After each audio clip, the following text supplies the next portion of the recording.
Hello दोस्तों, यदि आप भी क्लास 10th का 24 सितंबर को संस्कृत का अर्धवार्षिक परीक्षा देने वाले हैं तो अभी की इस क्लास में क्लास 10th के लिए संस्कृत के हम लोग ओरिजिनल क्वेश्चन पेपर का ऑब्जेक्टिव और सब्जेक्टिव क्वेश्चन आंसर देखेंगे। तो आप लोग इस क्लास में अंत तक बने रहिएगा। यहाँ पर देख सकते हो क्लास 10th अर्धवार्षिक परीक्षा सितंबर 2025 ये संस्कृत का ओरिजिनल क्वेश्चन पेपर है 24 सितंबर अर्धवार्षिक परीक्षा के लिए। तो समय 3 घंटा का मिलेगा और पूर्णांक 100 रहेगा, यानी 100 नंबर का एग्जाम होगा। ये संस्कृत का ओरिजिनल क्वेश्चन पेपर है 24 सितंबर अर्धवार्षिक परीक्षा यानी हाफ ईयरली एग्जाम के लिए। तो यहाँ पर परीक्षार्थियों के लिए निर्देश मिलेगा, आप लोग इसे पढ़ लीजिएगा। और सबसे पहले खंड अ मिलेगा। खंड अ में आपसे ऑब्जेक्टिव टाइप क्वेश्चन पूछा जाएगा। पहला नंबर क्वेश्चन यहाँ पर पूछा गया है कि भारतीय धारा कैसी है। तो भारतीय धारा कैसी है, तो भारतीय धारा विशाल है। राइट आंसर ऑप्शन नंबर ए हो जाएगा। भारतीय धारा कैसी है, तो भारतीय धारा विशाल है। ऑप्शन नंबर ए बिल्कुल राइट आंसर होगा। लास्ट में हम आपको बताएंगे कि आप लोग ऑब्जेक्टिव सब्जेक्टिव कैसे डाउनलोड कर सकते हैं। 2 नंबर क्वेश्चन है कि भारत महिमा पाठ का द्वितीय श्लोक किस पुराण से संकलित है। तो भारत महिमा पाठ का द्वितीय श्लोक किस पुराण से संकलित है, तो क्वेश्चन नंबर 2 का राइट आंसर क्या हो जाएगा, भागवत पुराण से। Option number C right answer होगा क्वेश्चन नंबर 2 का। क्वेश्चन नंबर यहाँ पर देखिए 2 के बाद ये 4 नंबर है, 3 नंबर यहाँ पर है। ये 3 नंबर क्वेश्चन देखिए, नीति श्लोका पाठ किस ग्रंथ से संकलित है। तो नीति श्लोका पाठ किस ग्रंथ से संकलित है, तो विदुर नीति से संकलित है। Right answer option number B हो जाएगा। नीति श्लोका पाठ किस ग्रंथ से संकलित है, तो विदुर नीति से संकलित है। ये क्वेश्चन नंबर 3 का right answer option number B हो जाएगा, विदुर नीति। और 4 नंबर क्वेश्चन यहाँ पर देखिए पूछा गया है, धर्म की रक्षा किससे होती है। तो धर्म की रक्षा किससे होती है, तो विधा से होती है। 4 नंबर क्वेश्चन का राइट आंसर सी हो जाएगा, धर्म की रक्षा किससे होती है, विधा से। क्वेश्चन नंबर यहाँ पर 5 पूछा गया है कि मंदाकिनी वर्णम पाठ के कवि कौन है। तो मंदाकिनी वर्णम पाठ के कवि कौन है, वेद व्यास या कालिदास या वाल्मीकि या माघ। तो मंदाकिनी वर्णम पाठ के कवि कौन है, वाल्मीकि जी हैं। Right answer option number C हो जाएगा, वाल्मीकि जी हैं। मंदाकिनी वर्णम पाठ के कवि वाल्मीकि जी हैं। क्वेश्चन नंबर 6 पूछा गया है कि नलिनीम पद का अर्थ क्या है। तो नलिनीम पद का अर्थ पूछा गया है, तो ये हो जाएगा तालाब का। Option number B right answer होगा। क्वेश्चन नंबर 7 पूछा गया है, मंदाकिनी वर्णम पाठ में किस नदी का वर्णन है। तो मंदाकिनी वर्णम पाठ में किस नदी का वर्णन किया गया है, तो गंगा नदी का वर्णन किया गया है। Right answer option number D होगा। मंदाकिनी वर्णम पाठ में किस नदी का वर्णन किया गया है, गंगा नदी।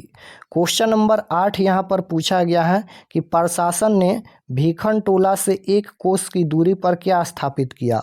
तो प्रशासन ने भीखन टोला से 1 कोस की दूरी पर क्या स्थापित किया, प्राथमिक विद्यालय। Right answer option number B हो जाएगा, प्राथमिक विद्यालय। क्वेश्चन नंबर 9 है कि भीखन टोला गाँव कहाँ है। तो भीखन टोला गांव कहाँ स्थित है, ये बिहार में स्थित है। राइट आंसर ऑप्शन नंबर ए हो जाएगा, भीखन टोला गांव कहाँ है, बिहार में। 10 नंबर क्वेश्चन है कि करमवीर कथा में बालक किसकी शिक्षण शैली से आकृष्ट हुआ। तो करमवीर कथा पाठ में बालक किसकी शिक्षण शैली से आकृष्ट हुआ, तो 10 का राइट आंसर हो जाएगा शिक्षक। Option number A right answer होगा। क्वेश्चन नंबर यहाँ पर ये 11 नंबर क्वेश्चन है, पुष्पवन संस्कार कब होता है। तो पुष्पवन संस्कार कब होता है, तो ये जन्म के पूर्व यानी जन्म के पहले होता है। पुष्पवन संस्कार कब होता है, तो जन्म के पहले होता है। राइट आंसर ए हो जाएगा। क्वेश्चन नंबर 12 पूछा गया है, किस संस्कार के साथ लोग वास्तविक जीवन में प्रवेश करते हैं। तो किस संस्कार के साथ लोग वास्तविक जीवन में प्रवेश करते हैं, तो क्वेश्चन नंबर 12 का राइट आंसर हो जाएगा विवाह संस्कार। Option number A right answer होगा, विवाह संस्कार। क्वेश्चन नंबर 13 है कि शैशवावस्था के कितने संस्कार हैं। तो शैशवावस्था के कितने संस्कार हैं, तो 13 का राइट आंसर हो जाएगा 6 संस्कार हैं। Option number A right answer होगा। क्वेश्चन नंबर 14 पूछा गया है कि आर्य समाज संस्था के संस्थापक कौन थे। तो आर्य समाज संस्था के संस्थापक कौन थे, तो क्वेश्चन नंबर 14 का राइट आंसर हो जाएगा option number B, Swami Dayanand. Right answer B हो जाएगा स्वामी दयानंद। क्वेश्चन नंबर 15 है, स्वामी दयानंद के गुरु कौन थे। तो स्वामी दयानंद के गुरु कौन थे, तो स्वामी दयानंद के गुरु थे Birjanand. Right answer option number B हो जाएगा बिरजानंद।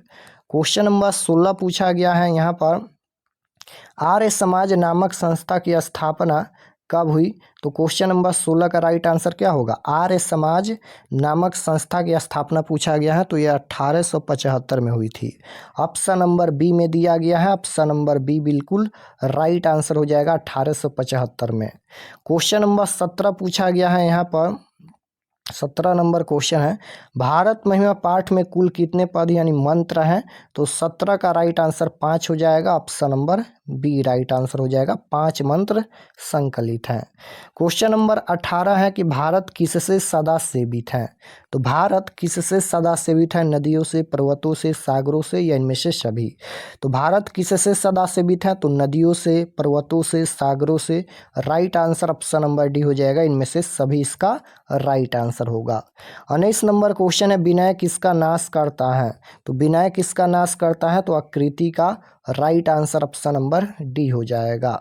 20 नंबर क्वेश्चन है कि सतत प्रियवादी लोग होते हैं। तो सतत प्रियवादी लोग होते हैं, तो राइट आंसर क्या हो जाएगा, सुलभ होते हैं। Option number B right answer हो जाएगा, सुलभ। क्वेश्चन नंबर 21 है, विसर्ग संधि का उदाहरण कौन है।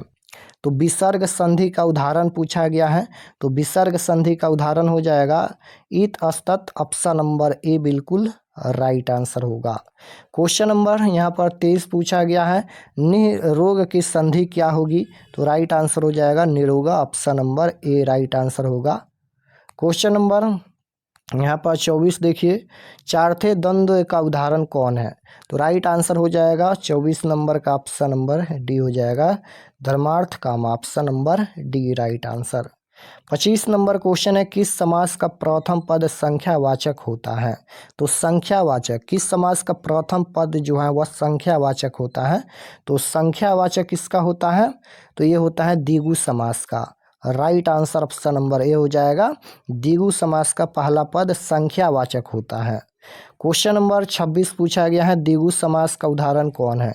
तो द्विगु समास का उदाहरण पूछा गया है, तो अभी हम लोग देखे हैं द्विगु समास का पहला पद संख्यावाचक होता है।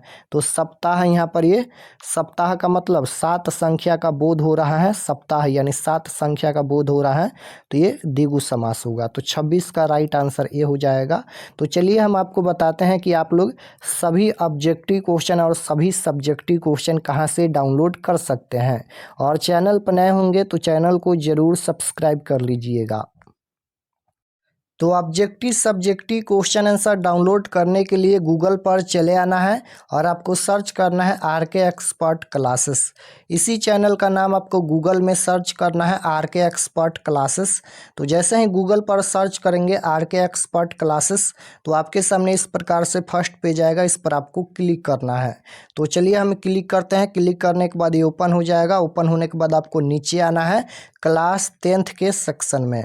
तो यहाँ पर देख सकते हो ये क्लास 10th का सेक्शन है और इसमें सभी सब्जेक्ट का क्वेश्चन पेपर दिया गया है। तो जैसे आपको हिंदी का देखना है या संस्कृत का देखना है, जो भी सब्जेक्ट का देखना है, क्लिक करके आप लोग देख सकते हैं। हिंदी और संस्कृत का क्वेश्चन पेपर अपडेट कर दिया गया है। तो जैसे हिंदी का देखना है तो यहाँ पर देखिए 24 सितंबर class 10th Hindi question paper half yearly exam 2025, इस पर आपको क्लिक करना है। क्लिक करने के बाद ये ओपन हो जाएगा। नीचे आएंगे तो ये सब्जेक्ट हिंदी का पेज खुला है। एग्जाम डेट 24 तारीख को होने वाला है।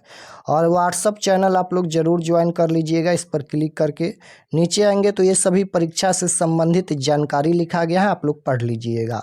और यहाँ पर देख सकते हो class 10th half yearly exam Hindi objective answer की 2025।